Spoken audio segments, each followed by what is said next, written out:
Good morning दोस्तों। हरियाणा पंचायती राज आज ये टॉपिक हम कवर करेंगे और इसमें जो भी मेन क्वेश्चन हैं, जो भी मेन डाटा है उसको सारा पढ़ेंगे, ठीक है, कम टाइम में, क्योंकि हमारा एग्जाम है 26, 27, 28 को। तो फटाफट इसको देख लेते हैं, एक ओवरव्यू ले लेते हैं इसके ऊपर, ठीक है। तो सबसे पहले पंचायती राज की स्टार्टिंग से लेके और इसका जो हरियाणा पंचायती राज है, इसके जो 3 लेवल हैं उसके ऊपर हम पहुंचेंगे, ठीक है। तो Panchayati Raj, local self government in India, ठीक है। जो आर्टिकल हम 243 पार्ट 9 जो पढ़ते हैं उसमें पंचायत के बारे में हमने पढ़ा, आर्टिकल कॉन्स्टिट्यूशन में दिया हुआ है, ठीक है। Father of local self government of India किसको बोला जाता है? लॉर्ड रिपन को। ये है, यहाँ पे डायरेक्ट क्वेश्चन बन सकता है, ठीक है। लागू कब हुआ? 1882 में। इन स्टार्टिंग पंचायती राज या पंचायती राज को लोकल सेल्फ गवर्नमेंट, बिल्कुल भैया, जो गवर्नमेंट जैसे पंचायत है, हमारे सरपंच साहब हो गए, पंच हो गए, तो ये क्या है, गांव में अपने हिसाब से काम करते हैं। इनके छोटे मोटे डिसीजन होते हैं ये खुद लेते हैं, बड़े डिसीजन ही तो बाद में ये अपने जो ऊपर के अधिकारी उनको रिपोर्ट करते हैं। लेकिन जो छोटे मोटे सोशल जस्टिस हो गया गांव में, ठीक है, इकोनॉमिक डेवलपमेंट को लेके, ये सारे जो भी डिसीजन होते हैं ये खुद लेते हैं, तो इसीलिए इसको लोकल सेल्फ गवर्नमेंट बोला जाता है। तो कॉन्स्टिट्यूशन में ये जो वर्ड है ना, स्थानीय स्वशासन, ये स्टार्टिंग से है। लोकल सेल्फ गवर्नमेंट पार्ट 6 जो कॉन्स्टिट्यूशन में जो हम पढ़ते हैं, द स्टेट, उसके बाद उसमें इसके बारे में बात की हुई है। उसके बाद लोकल सेल्फ गवर्नमेंट, स्थानीय स्वशासन, भाई कितने स्तर पर? वैसे तो हम 3 स्तर पर पढ़ते हैं हमारे हरियाणा में। भाई जो बीच वाला इंटरमीडिएट लेवल होता है उसको हम क्या बोलते हैं? वार्ड लेवल कह लो, या ठीक है ब्लॉक लेवल कह लो। लेकिन जो मेन है वो कौन कौन से हैं? विलेज लेवल और डिस्ट्रिक्ट लेवल। भाई ग्रामीण लेवल पे और शहरी स्तर पे पंचायत हो गए, शहरी स्तर पे क्या हो गया? म्युनिसिपालिटीज, नगर निगम, नगर पालिका, वो चीजें वो हम आगे डिस्कस करेंगे। उसके बाद लोकल सेल्फ गवर्नमेंट, स्थानीय स्वशासन code Magna carta by Lord Ripon 1882 में। अब यहाँ पे लॉर्ड रिपन साहब इसकी स्टार्टिंग करते हैं हमारे, ठीक है। लेकिन इससे पहले भी गुप्ताज, मौर्याज में भी ये चीज़ें होती थी पंचायत से, ठीक है। सरपंच वगैरह होते थे, उनके भी मैं आपको नाम बताऊंगा आगे कि सरपंच को क्या बोलते थे, उसकी हम बात नहीं करेंगे। लेकिन हम स्टार्टिंग यहाँ से लेते हैं, ठीक है। लॉर्ड रिपन द्वारा इस चीज़ को लागू किया गया 1882 में, ठीक है, जो code Magna carta by Lord Ripon. अब यहाँ से क्वेश्चन बन जाएगा कि लोकल सेल्फ गवर्नमेंट को क्या बोला जाता था, स्थानीय स्वशासन को क्या बोला जाता था 1882 में? तो मैग्ना कार्टा किसके द्वारा? लॉर्ड रिपन द्वारा, ठीक है। मैग्ना कार्टा बोले तो लिबर्टी, राइट्स देना गांव के लोगों को, ठीक है। इन स्थानीय स्वशासन में धन का सिद्धांत किसने दिया? लॉर्ड मायो ने 1870s में, ठीक है। 1870 में जो धन का सिद्धांत है वो किसने दिया? लॉर्ड मायो ने। जो ये लोकल सेल्फ गवर्नमेंट है, ये ऐसा नहीं कि लॉर्ड रिपन द्वारा स्टार्ट किया गया। हमारे जो हिस्ट्री है, ठीक है, मिडिवल हिस्ट्री में भी इस चीज़ के बारे में पढ़ने को मिलता है।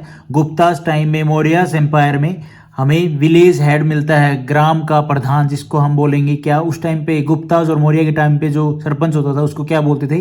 ग्रामिक। और मुगल एम्पायर में भी ये चीज़ें होती थी, ठीक है। सरपंच साहब को जो विलेज हेड होता था उसको क्या बोलते थे? मुकदर। उसके बाद आफ्टर इंडिपेंडेंस आते हैं हम 1947 के बाद पंचायती राज को देखते हैं। 2 अक्टूबर 1952 को सामुदायिक विकास कार्यक्रम स्टार्ट किया गया, जो हो गया फेल, ठीक है। उसके बाद सेकंड जो सीएम थे गुजरात के, बलवंत राय मेहता, इनकी कमेटी बैठती है। और इस कमेटी का गठन कब हुआ, कब इस्टेब्लिश की गई? तो 16 जनवरी 1957 को बलवंत राय कमेटी का इस्टेब्लिशमेंट होता है, इनको बैठाया गया, इनको गठित किया गया। उसके बाद बलवंत राय जो मेहता कमेटी है से 3 level of panchayat, 3 level of panchayat की यहाँ पे बात की गई। जो बलवंत राय मेहता कमेटी है, इसने 3 लेवल ऑफ पंचायत बताए गए, ठीक है, जो हम आगे देखेंगे। बलवंत राय मेहता कमेटी रिपोर्ट सबमिट कब की? नवंबर 1957 को। उसके बाद बलवंत राय मेहता कमेटी की जो रिपोर्ट थी उसको मंजूरी कब दी गई? 1958 में। और इस बलवंत राय मेहता जो कमेटी थी, इसने 3 लेवल की जो पंचायत है वो कौन कौन सी बात की? विलेज लेवल, इंटरमीडिएट लेवल बोले तो ब्लॉक लेवल, और डिस्ट्रिक्ट लेवल, जिला परिषद के बारे में, ठीक है, जो हम पढ़ते हैं, नगर निगम देखते हैं, नगर परिषद वगैरह, वो सब चीजें। 2 अक्टूबर 1959 अडोप्टेड बाई फर्स्ट, भाई पहली बार इस चीज को अडॉप्ट कर लिया गया, किसके द्वारा? राजस्थान के द्वारा। कौन से स्टेट ने अडॉप्ट किया सबसे पहले? राजस्थान ने 3 लेवल कमेटी, नागौर। ये क्वेश्चन आया हुआ है हरियाणा के एग्जाम में काफी बार कि जो पंचायत जो पंचायती राज सिस्टम है ये सबसे पहले किस स्टेट ने लागू किया, अडोप्ट किया? तो राजस्थान के नागौर डिस्ट्रिक्ट है ये। बिफोर इंडिपेंडेंस भी एक स्टेट ने इस चीज को अडोप्ट किया था, पंचायती राज अडोप्टेड बाय बिहार। ये भी क्वेश्चन आपको डायरेक्ट पूछा जा सकता है। 11 अक्टूबर 1959 को आंध्र प्रदेश ने 3 लेवल जो पंचायती राज सिस्टम है इसको अडोप्ट किया। 1960 में तमिलनाडु ने 2 लेवल अडोप्ट किया, ठीक है, इंटरमीडिएट लेवल को छोड़ दिया। और वेस्ट बंगाल ने 4 लेवल अडोप्ट किए, ठीक है, ये 1960 की बात है। उसके बाद एक कमेटी आती है अशोक मेहता कमेटी, 1977 में इस कमेटी को लेके आया जाता है और ये कमेटी अपनी रिपोर्ट सबमिट करती है 1 साल के बाद 1978 में। और ये क्या कहती है कि 2 level Panchayati Raj is enough, district level और खंड लेवल पे, ठीक है। और कमेटी रिपोर्ट फेल हो जाती है, नॉट टेकन बाय गवर्नमेंट। भाई गवर्नमेंट चलती रहती, प्रधानमंत्री आते रहते हैं और इस रिपोर्ट के ऊपर ध्यान देते नहीं और ये कमेटी कर जाती है क्या, फेल। उसके बाद पंचायती राज मिनिस्ट्री का इस्टेब्लिशमेंट होता है, कब होता है? 2004 में मंत्रालय जो है उसको इस्टेब्लिश किया जाता है। बलवंत राय मेहता कमेटी लागू अडोप्ट कब की गई? तो ये भैया थी 73 अमेंडमेंट एक्ट 1992 में। जो बलवंत राय मेहता कमेटी जो लागू की गई, came into force in India, लागू कब गई? 24 अप्रैल 1993 को। लेकिन जो ये अमेंडमेंट एक्ट है ना, ये कब पास हो गया था भैया? जब प्रेसिडेंट साहब ने इसके ऊपर साइन मार दिया। कौन सी ईयर में? 73rd अमेंडमेंट एक्ट था ये 1992 में, ठीक है। और जो शेड्यूल है कौन से में है ये, कौन से शेड्यूल में? 11th शेड्यूल में। पार्ट कौन से? 9 में, जिसमें हम पंचायत के बारे में पढ़ते हैं, जिसमें कॉन्स्टिट्यूशन में इसको ऐड किया गया, ठीक है। आर्टिकल कितने हैं? जो हम अभी इसी चैनल पे मैंने वीडियो डाली हुई है आर्टिकल के बारे में, पार्ट 9 के बारे में, आप देख सकते हो। आर्टिकल 243A से 243G, जिसमें टोटल कितने आर्टिकल हैं? 16 आर्टिकल हैं। और क्या है कि जो ये पंचायती राज है ये हर एक स्टेट को अडोप्ट करना चाहिए, नहीं करना चाहिए, तो वो बाउंड नहीं है। आर्टिकल 40 कहता है हमारा कि जो पंचायती राज है वो डिपेंड करता है स्टेट गवर्नमेंट पे, ठीक है, लेजिस्लेटिव असेंबली पे, कि वो अडोप्ट करे या ना करे अपने स्टेट में, ठीक है। स्टेट नोट हैव पंचायती राज, कौन कौन से स्टेट है जिनमें पंचायती राज नहीं लागू है? मणिपुर, मेघालय, मिजोरम, नागालैंड और Goa. Population less than 20 lakh, 2 level Panchayati Raj. जिस भी एरिया में 20 लाख से कम पॉपुलेशन है वहां पे 2 लेवल पंचायती राज है, ठीक है, वो अडोप्ट किया हुआ है। चलते चलते एक और कमेटी आती है थोड़े टाइम बाद, राव कमेटी 1985 में। ये क्या कहते हैं? GVK राव है इसका कमेटी का नाम, GVK राव कमेटी 1985 में। कमेटी रिपोर्ट से क्या कहती है? 4 लेवल होने चाहिए भाई, जो पंचायती राज के जो स्तर हैं वो 4 लेवल स्तरीय होनी चाहिए। This report says SC/ST women reservation भी होना चाहिए। वो जो पंचायती राज में सीट होंगी, जो लोग बैठेंगे, हेड बनेंगे, उनमें SC और ST वुमेन के लिए भी रिजर्वेशन होना चाहिए। ये इस रिपोर्ट में बोली गई बात। तो क्वेश्चन बन सकता है कि भाई जो SC/ST वुमेन है उनके रिजर्वेशन के लिए पंचायती राज में कौन सी कमेटी के द्वारा बात की गई? तो Rao committee, GVK Rao committee के द्वारा 1985 में। उसके बाद कमेटी आती है ML सिंघवी कमेटी 1986 में। ML सिंघवी कमेटी 1986 में ये रिपोर्ट अपनी सबमिट करती है 1987 में। और ML सिंघवी कमेटी क्या कहती है कि संवैधानिक मान्यता दी जाए पंचायती राज को। अब आप यहाँ पे कंफ्यूज हो जाओगे कि यार जो पीछे वाली कमेटी थी, मैं आपको दिखा देता हूँ। ये जो कमेटी है यहाँ पे बलवंत राय कमेटी में हमने यहाँ पे पढ़ा 73rd अमेंडमेंट एक्ट 1992 में। मतलब क्या है? ये जो अनुसूची है मैंने आपको बताया, मतलब यहाँ पे ऐड हो चुकी है? नहीं, यहाँ पे बलवंत राय कमेटी जो आती है वो एक एक्ट बनता है, ठीक है। यहाँ पे बलवंत राय कमेटी ने जो बातें बताई, रिकमेंडेशन दिए, उनके ऊपर एक्ट बनता है, न कि उसको संवैधानिक मान्यता दी गई है। ये आप ध्यान रखना, ठीक है। यहाँ पे ये जो ML सिंघवी कमेटी है ये कहती है कि भाई जो पंचायती राज है इसको संवैधानिक मान्यता दी जाए। और राजीव गांधी बिल लेके आते हैं, मतलब राजीव गांधी गवर्नमेंट बिल लेके आती है 64th amendment act, sorry bill कह लो, एक्ट तो बना ही नहीं ना। एक्ट तो जब बनेगा जब प्रेसिडेंट साहब साइन कर देंगे। और ये लोकसभा में पास होता है, राज्यसभा में फेल कर जाता है, ठीक है। उसके बाद PK थुंगन कमेटी आती है 1989 में। This committee suggest for constitutional recognition of Panchayati Raj system, ठीक है। 5 साल के लिए ये पंचायती राज मतलब पंचायत हो और इसमें हर साल 2 बैठक हों, ठीक है। इसके ऊपर ये कमेटी कहती है कि इनको कॉन्स्टिट्यूशनल रिकॉग्निशन दी जाए, संवैधानिक मान्यता। और ये बिल आता है 73rd अमेंडमेंट एक्ट कह लो 1992 में, ठीक है। और ये एक्ट बन जाता है भैया, फिर बिल मतलब पास होने के बाद तो एक्ट बन ही जाएगा ना, पास हो जाता है 73rd अमेंडमेंट एक्ट 1992 में, और कॉन्स्टिट्यूशनल जो रिकॉग्निशन है वो मिल जाती है, ठीक है। और ये लागू कब होता है? 24 अप्रैल 1993 में। ये बात आप हमेशा ध्यान रखना, कॉन्स्टिट्यूशनल स्टेटस मिल जाता है किसको? पंचायती राज को। एक्ट कौन सा है? 73rd amendment act 1992। पावर कब भाई लागू कब होता है? ये 24 अप्रैल 1993 को, ठीक है। कॉन्स्टिट्यूशनल रिकॉग्निशन मिलने के बाद ये जो इस दिन 24 अप्रैल को क्या बनाया जाता है? राष्ट्रीय पंचायती राज। ये हमारे इंडियन लेवल पे हो गया ना, राष्ट्रीय पंचायत जो है दिवस वो बनाया जाता है। फर्स्ट टाइम कब बनाया गया? 2010 में। तो ये तो बात होगी स्टार्टिंग से लेके और कब तक भाई कॉन्स्टिट्यूशनल जो रिकॉग्निशन है वो हमारे पंचायती राज को मिली, ठीक है। इसमें एक्ट बता दिया मैंने, डेट बता दिया हमको। अब हम आते हैं हरियाणा पंचायती राज कब से लागू होता है, कौन सी डेट को? हरियाणा पंचायती राज 1994 में, ठीक है, लागू होता है। कब? 1994 में। डेट 22 अप्रैल 1994 को ये लागू हो जाता है। हरियाणा इलेक्शन कमीशन कब हुआ? 18 नवंबर 1993 को। इलेक्शन रूल मेड इन 1994 में। भाई जो इलेक्शन होते हैं हमारे, इनके भी रूल है ना, तो इनको कब मेड किया गया? 1994 में, ठीक है। लागू कब हुए? 1995 में, केम इनटू फोर्स। अब हम आते हैं जो हरियाणा में पंचायती राज है उसमें कौन से लेवल, कितने लेवल हैं? तो 3 लेवल पंचायती राज हमने अडोप्ट किया है।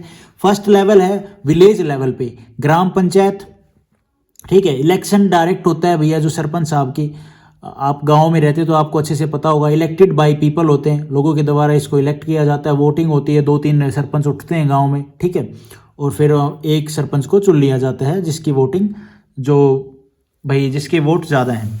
और एज कितनी होती है इसके लिए? 20 ईयर मिनिमम एज होती है सरपंच बनने के लिए। आप नॉमिनेशन भर सकते हैं अपना। उसके बाद हेड, भाई जो पंचायती राज में जो ग्राम पंचायत है उसका हेड होता है सरपंच और मेंबर, जिनको हम पंच बोलते हैं, ठीक है। ये 5 या 6 मेंबर होते हैं, ज़्यादा भी हो सकते हैं, कोई दिक्कत नहीं है। अगर 20 से ऊपर हो जाते हैं तो फिर गांव में 2 सरपंच बनेंगे, अगर 20 से कम है तो एक ही सरपंच रहेगा। पंच मेंबर की बात बोल रहा हूँ कि गांव बड़ा है तो।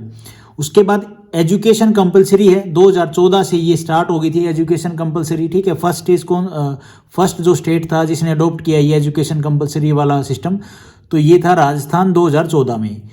4 हेड सरपंच के लिए, नॉट 4 मेंबर। पंच के लिए यहाँ पे भाई सरपंच के लिए एजुकेशन कंपलसरी कर दी थी राजस्थान में, पंच के लिए नहीं राजस्थान में, ठीक है।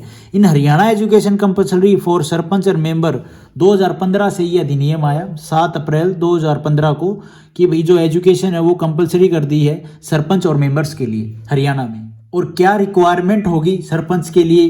कि भाई एक तो उनका इलेक्ट्रिसिटी बिल कंप्लीट हो, ठीक है, एज 21 कंप्लीट हो, इससे कम ना हो, ठीक है, टॉयलेट हो घर में, लोन पेंडिंग है वो कंप्लीट हो, इन विलेज जमीन रजिस्टर्ड हो, उनके नाम पे घर हो, ठीक है, लाल डोरे के अंदर भाई उनकी जमीन आती हो।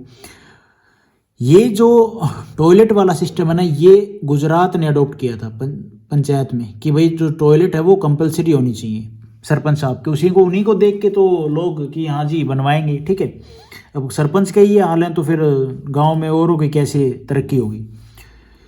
उसके बाद जो टाइम पीरियड है वो पंचायत का वो 5 साल फ्रॉम द फर्स्ट मीटिंग, पहली मीटिंग से जब स्टार्ट होगी तो कार्यकाल स्टार्ट हो जाएगा सरपंच साहब का, और 5 साल तक, ठीक है। In Haryana sarpanch can not be remove for 1 year. देखो 1 साल तक जो सरपंच साहब है वो रिमूव नहीं होते हैं जब से बने हैं, ठीक है। उसके बाद जो रिमूव करने का प्रोसेस है वो मैंने पंचायत वाला जो आर्टिकल है पार्ट 9 उसमें बताया गया है कैसे इनको हटाया जाता है। Panchayat election in Haryana 6 number पे अभी इलेक्शन होंगे। अभी पिछली इस 2021 में होने थे, फरवरी में कोरोना आ गया था जिसकी वजह से नहीं हुए।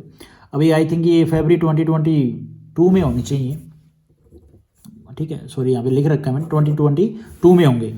अब सरपंच और मेंबर के लिए भाई जर्नल और एससी के लिए जो एजुकेशन है वो भी बताई गई है, मेल और फीमेल के लिए। मेल के लिए अगर जनरल कास्ट है तो उसमें 10th पास होने चाहिए, ठीक है। एससी के लिए 8th पास, फीमेल है तो भैया 8th पास जनरल कैटेगरी में होनी चाहिए, और एससी के लिए भाई 5th पास वो SC में होनी चाहिए फीमेल।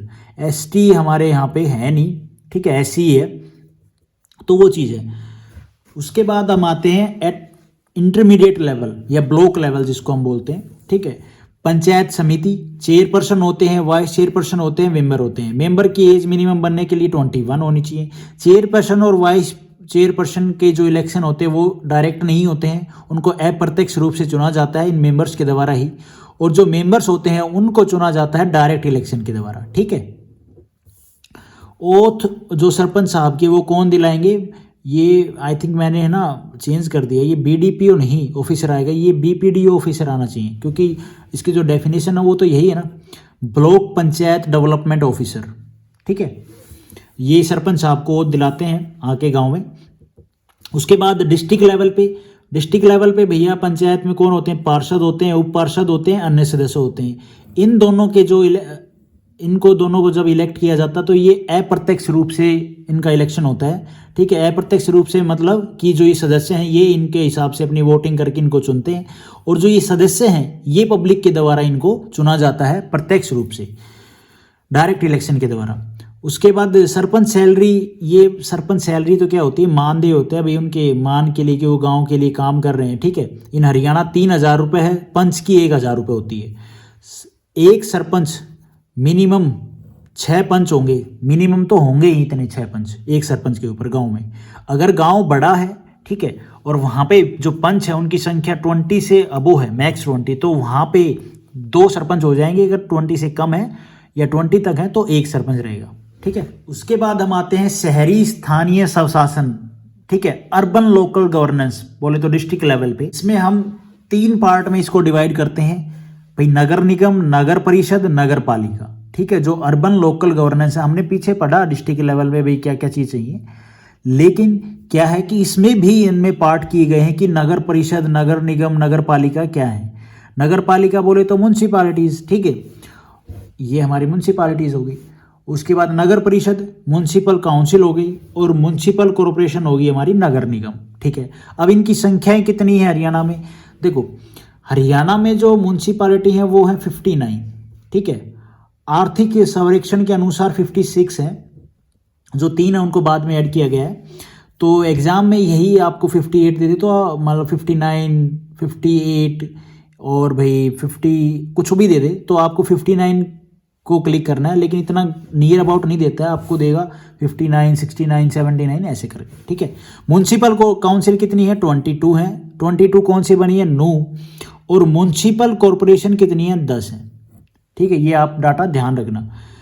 3 लाख से प्लस पॉपुलेशन हो वहाँ पे म्यूनसिपल कॉरपोरेशन बन जाती है। और यहाँ पे क्या है, देखो पॉपुलेशन 30,000 से 50,000 वहाँ पे आपको मिलेगी नगर पालिका, 50,000 से 3 लाख वहाँ पे बन जाएगी म्यूनसिपल काउंसिल, और 3 लाख प्लस या 3 लाख है तो वहाँ पे म्यूनसिपल कॉरपोरेशन, ठीक है। स्मॉलेस्ट म्यूनसिपल कॉरपोरेशन कौन सी है, पंचकुला है जी। लार्जेस्ट फरीदाबाद है, ठीक है। फर्स्ट नगर निगम कौन सा बना बिन, कब बना, 1994 में, सेकंड 2008 में, और 10th कौन सा, सोनीपत 1 जून 2015 को। हरियाणा में तहसील कितनी है, 94 हैं। हरियाणा में उपमंडल 74 हैं, मंडल 6 हैं। टोटल विलेज, यार ये डाटा थोड़ा सा कंफ्यूजिंग होता है, लेकिन ये 2 डाटा जो मैंने यहाँ पे थोड़ा सा जिनकी एक्यूरेसी ज़्यादा है वो अडोप्ट किए हैं, 7356 और 7652। इनमें से जब आपके पास कुछ आ जाए तो आप उसके ऊपर क्लिक कर सकते हैं, ठीक है। खंड 142 और कस्बे कितने हैं, 154।